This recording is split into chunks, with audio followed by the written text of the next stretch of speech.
So guys, yan, tapos muna tayo ng pilapil para maging malinis ang ating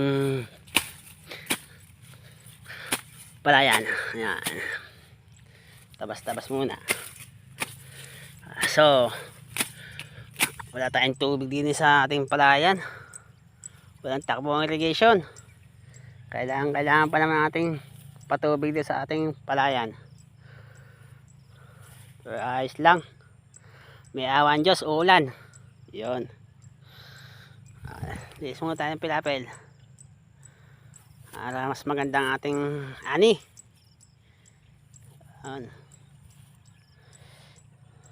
ganda ng ating palay ay makaya tayo ng maganda. Yun lang po. Thank you po sa pag-follow. Sana po pagpatuloy nyo ang aking pagsuporta sa akin.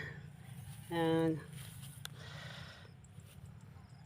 maraming po salamat sa mga nag-follow kahapon saka isang araw. Sana po tuloy-tuloy po kayo. Huwag sana kayo magsawa mag-follow. Yun po.